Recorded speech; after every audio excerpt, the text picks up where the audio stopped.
José Luis, nos metemos de lleno un Wow. poquito en el diálogo. ¿Cómo andamos? Bien. Me voy a cruzar por la cámara, te anticipo. ¿Qué opinas primero de todo lo que decía Damián? Bueno, Damián es un sabio de la economía, así que poco puedo agregarle yo a lo que él dice. ¿Crees que puede funcionar, que es un plan? A ver, en la carne siguen prohibidos recortes de carne que nunca exportamos. Lo que han hecho ahora es una guasada, en realidad, que es permitirte exportar la mitad de lo que exportabas el año pasado de lo que sí exportabas. Lo grave... O sea, lo grave había lo de cortes que no podían ser exportados Sí, lo grave es esto nuevo. porque en realidad reduce más la exportación. Claro, reduce más la exportación. Y consecuentemente el ingreso de divisas. Hablan de una pérdida de 1.200 millones de dólares Sí. potenciales. Ahora, lo que es increíble que los mismos que ya cometieron este error hace menos de 10 años, por bien de exportaciones de carne, vuelvan a incurrir en lo mismo. Eso es lo que es increíble. O sea, no aprenden. O sea, vos fíjate la carga ideológica que esta gente tiene con lo que es el control de precio, con lo que es el bajar la inflación. A ver, a la Argentina le va muy mal, Paulino, porque vive de espaldas a la ciencia económica. Es como si viviéramos de espalda a la vacuna Sabin. ¿Me entendés? La vacuna Sabin ya sabemos que cura la poliomielitis si te la pones adecuadamente de chico. La ciencia ya dictaminó que la inflación es un fenómeno monetario y además la probó a esa teoría de que la inflación es un fenómeno monetario a lo largo de mucho tiempo en muchos países. Vos sabés que es el postulado más probado por las ciencias duras, o sea, lo que no merece discusión, porque es la matemática y la estadística que han probado que la inflación es un fenómeno monetario. Vos decís, estamos intentando desde hace mucho tiempo inventar la cuadratura del círculo. Y no Claro, funciona. en inflación en particular. Por eso terminamos con los resultados que tenemos. Por eso no bajamos nunca la inflación, ¿me entendés? Es como Este año si va camino a cuánto, ¿entendés? O con todas estas medidas. cerca de paliativo. 50, ponele, cerca de 50. Macri Después se de fue- 36 del año pasado. Macri se fue con un 53. Vamos a volver más o menos a la misma inflación, más o menos, número más, 48, 53, 50. En el medio el dólar que estaba a 30 ya está en 150, 65, 160. 65 la venta hoy, sí. JP Morgan dice que hay un proceso de evaluación potencial futuro, barriendo bajo la alfombra las cosas como estamos haciendo, el día después de las elecciones. ¿Vos lo ves igual o ves alguna tensión cambiaria que puedan ser anticipadas? Yo creo que algo de tensión vamos a tener ante la elección. La elección falta mucho, recordemos que la PASO es 12 de septiembre y 14 de noviembre la elección general, así que falta mucho todavía. Puede seguir subiendo el dólar, sí, podemos tener suba del dólar antes de las elecciones. A ver, también es cierto que el dólar el año pasado llegó casi a 200, Sí. que era el dólar pánico, temor, etcétera. Después se terminó acomodando y en algún momento, bueno, finalmente todo el mundo empezó Sí. a hacer inversiones en pesos porque el dólar quieto, al 3% mensual en pesos, comprabas 3% más de dólares, Yo creo que digamos, puede cada seguir 30 subiendo días. el dólar. Creo que puede ¿Crees que seguir. ese proceso se da vuelta? Se está dando vuelta, sí, se va a dar vuelta de a poco. Se va a dar vuelta a poco. Yo no veo tampoco que después de la elección explota todo. Pase lo que pase. No veo un Rodrigazo después de la elección, ¿me entendés? No lo veo. Ahora, Veo una barrer- cosa que se va acomodando. Barrer debajo de la alfombra, de todas maneras, Sí. tiene sus costos. Sí. Ahora vamos a más decir, tiempo después de la pasa, más elección. costoso. Después del 22 es complicado. El 22 sí es complicado por toda esta basura que has barrido bajo la alfombra. Sí, el 22 sí, pero no el 15 de noviembre o el 20 de noviembre. No. Este año mantenés la perspectiva de un rebote, aunque sea económico. Sí. Va a ser de 5 o 6%, sí. Solamente estadístico, te diría, la economía ya ¿Empleo? casi no crece. Desempleo y cerca de 12% va a estar. No vas a tener crecimiento. Hoy de abierto es empleo. del 15, si uno, porque lo que hay es un efecto de desaliento, entonces sobre los que Sí. buscan empleo tenés un desempleo del 11, pero en realidad Los jóvenes están muy desestimulados. Con poco estímulo para quedarse. Por eso que me parece crítico la elección de este año, que los jóvenes con nosotros tienen un gran enganche, viste que somos, si la elección fuera en el segmento menor a 25, Avanza Libertad gana la elección. Avanzalibertad.com, dicho sea de paso. Vos decís, pará, ahí porque vos crees que la Cámpora dejó de ser el conductor de la juventud como supo Claramente. o quiso ser, que se aburguesó, entre comillas, que los chicos crecieron, qué sé yo, y que hoy no tienen esa construcción política que sí supieron tener Mirá, en el pasado. Los jóvenes de los 70 eran de izquierda, los jóvenes del 21 son de sentido común, si vos querés liberales, ni siquiera de derecha, nada conservadores. Pero ven a sus padres que perdieron su empleo, perdieron su progreso, sus padrinos, sus tíos, y ven que en el mundo donde impera la libertad, donde te puede comprar un iPhone a un precio razonable, un auto a un precio razonable, donde sí llegás a fin de mes, ven que los padres hoy no llegan a fin de mes, los chicos quieren otra cosa, por eso nos quieren a nosotros. ¿Vas a ir a la interna de Juntos por el Cambio o te están invitando sin invitarte de verdad? No, primero, no es una interna Juntos por el Cambio, es un paso de un frente opositor, que puede no hacerse o puede no armarse, puede no darse. Nosotros, por lo tanto, desde hace rato estamos armando Avanza Libertad en los 135 municipios de la provincia. ¿Pero Nosotros... tendrías ahí fiscalización si tuvieras que ir por tu cuenta? Sí, claro. ¿Candidato en todos y cada uno de los lugares? Sí, tendríamos fiscalización y candidato en los 135 No es fácil lugares. armar una estructura política en la provincia más importante. No es fácil, pero nosotros lo estamos logrando. Bájenme el aire que me Entonces, quedo... nuestro plan A es ir solos con nuestro espacio Avanza Libertad a la elección. Ahora, el plan B, que yo lo sugerí, es un gran paso entre todos los opositores al bolchevique de Kicillof para derrotarlo en la elección. La gran paso era Conjuntos por el Cambio, Avanza Libertad, el labañismo, el peronismo no acá. Eso es lo que yo propuse. Randazzo inclusive. Con Randazzo inclusive. Sí, todos los opositores al kirchnerismo. Randazzo va Randazzo por a afuera. construir otro. Pero yo propuse una paso entre todos los opositores. Un frente que se llamara Unión por Buenos Aires, lo que sea. Que no sea Juntos por el Cambio solamente, pero sí Conjuntos por el Cambio. O sea, que esté el PRO, que esté la coalición cívica, que esté el radicalismo. Bueno, ¿eso lo ves más lejos o más cerca que hace una semana? Cada vez está más lejos eso. ¿Por qué? Pero por culpa de ellos. O sea, quiero aclararlo desde hoy. Yo dije, ¿quieren que les demuestre que no soy funcional al kirchnerismo como ustedes dicen? Hagamos una paso entre todos los opositores. Ahora, los que no están dejando entrarnos a nosotros son ellos. Yo hace un mes que he pedido conocer a la señora Elita Carrió, no lo consigo, como si fuera, no sé, el Papa. Yo con el radicalismo en la provincia de Buenos Aires tampoco me puedo juntar.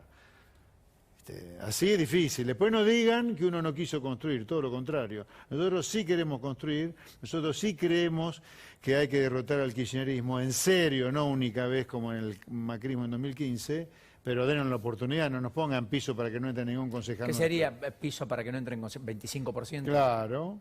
Nosotros, para que entre gente nuestra y realmente le aporte lo que le tiene que aportar un frente opositor contra el Kicillof, tenemos que tener 7 puntos para diputados nacionales y 12, 15 puntos para legisladores y concejales. Si no, es lo mismo que nos digan no queremos que estén.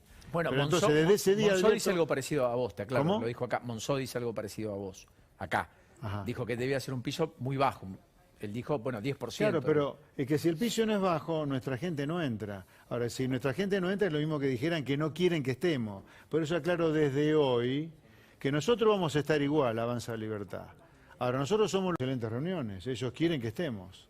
He tenido reuniones falsas. Falsa. Avanza Libertad es una sola cosa que ha decidido una estrategia en la provincia de Buenos Aires, ir contra el kirchnerismo en un frente opositor que contenga junto con el cambio, pero que no sea una interna junto por el cambio, y ha decidido ir en principio por afuera en cava. Ahora nosotros, aclaro, en la provincia de Buenos Aires podemos llegar y por afuera si Juntos por el Cambio tiene una actitud miserable para con nosotros, que no nos deja competir, en un frente...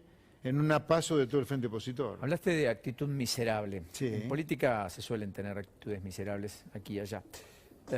¿No hay mucho ego en la política? Claro que sí, claro que sí. Pero ¿Vos claro que estarías sí. dispuesto a hacer 2, 3, 5 si te tocara el caso? En lugar de encabezar, por ejemplo. No, yo quiero competir. Ahora, en la competencia me banco hasta perder.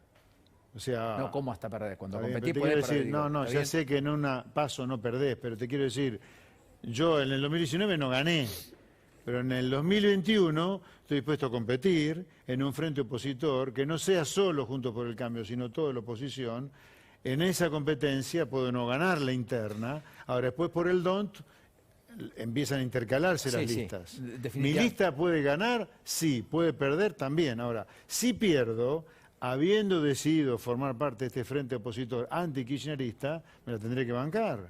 Vamos a aspectos vinculados al Congreso, si fueras diputado. Sí. Sí les pido que me bajen el aire porque en cualquier momento estoy por estornudar al aire. Me da justo el aire, no sé. Está maravilloso fresco acá, te sí, diría, está fresco, fresquito. ¿no? Bueno. Me decía del Congreso, Paulino. Sí, Congreso. Cupo trans. 1% de empleo en la administración pública. ¿Votás o no? No, ¿Vos no no lo voto. votarías? No. ¿Por qué no? Porque la administración pública tiene que tener los mejores, sea trans, sea hermafrodita, sea lo que sea, entren los buenos. ¿Por qué cupo para?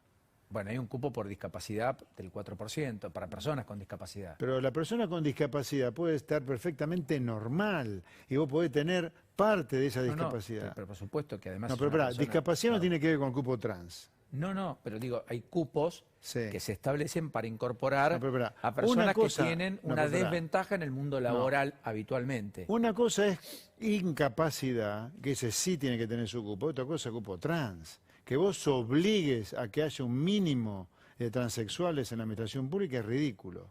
¿Quién fue, de Waldo Wolf eso? Es ridículo. En la administración pública tiene que estar la mejor gente, sea trans, hermafrodita o lo que sea, porque es la gente que es la que es responsable del Estado, es gente que vive de los impuestos que paga el laburante. Bueno, La plata del laburante hay que cuidarla, que casi no llega a fin de mes el laburante además, ¿no? ¿vos votarías aumentos de impuestos o solo reducción de impuestos? ¿O crees que en el sistema tributario a algunos hay que quitarle el peso de encima No, del pero aparato de lo público? yo nunca votaría suba de impuestos. Lo único que hay que hacer en el Congreso es pensar una nueva Argentina en todo y armar una bitácora de leyes que cambien la Argentina, que regionalice el país, que redistribuya de manera diferente la coparticipación, que cambie las leyes laborales para que haya trabajo y que haya trabajo en blanco. ¿Qué sería cambiar leyes? ¿Qué leyes votarías o habría que votar? Por lo menos que haya democracia sindical. ¿Qué es esto que el único sindicato que representa al trabajador es el más grande? No existe eso. Segunda reforma, que los secretarios generales de los sindicatos no vivan 50 años como secretarios generales. Si el presidente O sea, dura que tengan 4 años, límites como... si el presidente dura 4 años con derecho a reelección a uno, que lo mismo vale para el secretario general. Y lo mismo para un diputado o un senador. Lo mismo. Para un empresario, hablando de leyes laborales, el empresario hoy es responsable de retenerle al trabajador el aporte sindical para el trabajador. O sea, vos sos trabajador de una empresa, te afiliás al sindicato de la empresa y el empresario, no vos, está obligado a retenerte a vos lo que vos vas a aportar a tu sindicato. No es así. El sindicato o el empleado aporta si tiene ganas y si no aporta, no tiene O sea, ganas. tiene que ser un aporte voluntario, no Por obligatorio. supuesto, pero si vos te afiliaste a un sindicato, que el sindicato corre el riesgo de que vos no pagues y que tenga su policía para poder hacer que vos pagues, no que el empresario es responsable de aportar a tu sindicato. ¿Qué es eso? Un delirio. Alguno te leería que querés terminar con los sindicatos fuertes o con los No, gremios no. o con las cajas sindicales. Con las cajas sindicales sí quiero terminar porque quiero que no manejen más las obras sociales de los Está bien, sindicatos. yo me expresé mal porque la caja sindical significa la caja mala vida. Hay sindicatos que tienen una buena y sana administración de la obra social, de sus propias clínicas en muchos casos, de sus lugares de Son los recreación. menos, son los menos. Probablemente. Son los menos. Tristemente, Paulino, probablemente. son los menos, son los menos. Por eso no tiene que haber sindicatos manejando las obras sociales. No. ¿No crees que si no hubiera sindicatos tendrías un peso muy alto de los empresarios en la negociación, en la mesa de pará, trabajo? yo creo que tiene que haber sindicatos, yo lo que no creo que tiene que haber es sindigarcas, eso es lo que tiene que haber, no tiene que haber. Acá tenemos sindigarcas, no sindicatos que defiendan el derecho del trabajador. Si vos tenés 6 millones de trabajadores trabajando en negro, totalmente precarizados porque trabajan en negro, decime a qué trabajador le importan los sindicatos argentinos. ¿A qué sindicalista argentino le importan los trabajadores si tenés el 40% de la fuerza trabajadora trabajando en negro? Es más, es tanta la marginalidad que hay, es tanta la destrucción de trabajo privado que hay, que ya tenés sindicalistas de la gente que está fuera del sistema como son los piqueteros. ¿Los piqueteros qué son? Es la gente que te defiende los derechos que quedó fuera del sistema. Los sindicatos están perdiendo la batalla porque son sindigarcas, no sindicalistas. Vos no tenés defensores de los derechos del trabajador, vos tenés garcas en los sindicatos. Por eso vos tenés sindicalista del tipo que está fuera del sistema. El tipo que está fuera del sistema es el que vive del plan social. Dijo Randazzo que declararía la educación como servicio esencial. ¿Compartís? Sí, claro. Pero eso implica, porque si no la que queda en el aire la frase, llenémoslo de contenido la frase, eso significa que vos limitás el derecho de huelga en la educación. No es joda declarar a la educación Podés servicio protestar, como pasa en Ecuador, pero con los chicos adentro de la escuela y nunca dentro de tu horario, como ocurre con la protesta de los médicos o como ocurre con la protesta de la policía. Eso es servicio, porque si no queda muy lindo servicio básico esencial, como es servicio público esencial. Sí. Parece todo, no, eso es limitar el derecho de huelga O sea, en la educación. Porque yo creo que la prioridad es la educación de los chicos. Así como ahora, en lugar de alegremente suspender la educación de los chicos y hacerla virtual, enloqueciendo a los chicos directamente, preguntar a las madres de chicos de 8 o 9 años o madres de chicos de 15 años, están locas. Casi 8, olvídate. Debe estar loca tu hija. Por loca. suerte tiene doble escolaridad porque está en la ciudad de Buenos Aires, en un colegio que readecuó toda su infraestructura, una rara avis. Pero estábamos hablando de, bueno, pero iba el hisopado. Hice alusión a eso en el arranque del programa. Tenés que hisopar a la entrada de los colegios con el test rápido y a los 15 días sabés quién está infectado y quién no. Entonces tenés que hacer clases presenciales urgente. En realidad sabés 24 horas quién está infectado o no, o en el antígeno. Bueno, pero ponele que lo hagas a ese test, no una sola vez, sino 3 veces por semana para que los chicos vayan todos al colegio. Acá no hay voluntad de dar clase, eso es lo que pasa. ¿Cambiarías, a ver, qué te produce la pandemia hoy? Yo te he visto crítico el año pasado. Que se va a producir el pronóstico que dijo Alberto Fernández, que quería evitar, se va a producir. Alberto dijo, Fernández, prefiero 10% más de pobres, ya los tiene, a 100.000 muertos, estamos cerca de los 100.000 muertos ya. Un desastre epidemiológico y sanitario y económico además, económico. A ver, hay estudios en el mundo, pero en el mundo que ha trabajado la pandemia de manera cerebral y no como estos imberbes ignorantes, en el mundo donde se ha trabajado la pandemia en serio, se está calculando que la humanidad ha perdido 30 a 50 años de capital humano y de crecimiento económico potencial por la pandemia. Porque el encierro, porque no ha habido clases como ha debido haber, porque las fábricas han estado a mitad de ritmo, porque el comercio mundial ha caído. Todo eso implica pérdida de potencial de crecimiento. Imagínate lo que ha pasado en Argentina. Con la peor caída económica de la historia, como fue el año pasado, la peor caída económica del mundo el año pasado. Háblame del acuerdo con el fondo, háblame del Club de París y lo que se pactó en el día de ayer por parte de Guzmán y especie de hoja de ruta respecto al tema de... No, a ver, lo del Club de París fue pagar para no entrar en default abierto, pero la negociación está todavía en veremos. Sí, se abrió un impasse hasta el fines de marzo del año que viene. Bueno, con el fondo yo no sé qué va a pasar porque es una negociación política. El que te venga acá a pronosticar lo que va a pasar en la negociación con el fondo te está verseando. O sea, no es una discusión técnica, es una discusión política. política. Se destraba con Estados Unidos, básicamente. Se destraba con Estados Unidos, básicamente. Básicamente, pero sí me atrevo a ayudar a los televidentes a entender esto. El Fondo Monetario como tal no existe un banco llamado Fondo Monetario Internacional. El Fondo Monetario Internacional son todos los países del mundo que se han juntado como una especie de cooperativa donde los países superavitarios ayudan a los deficitarios. Entonces vos con los superavitarios, siendo deficitario como es Argentina, porque siempre está endeudado, esa deuda la toma gracias a que hay países superavitarios que le prestan la plata.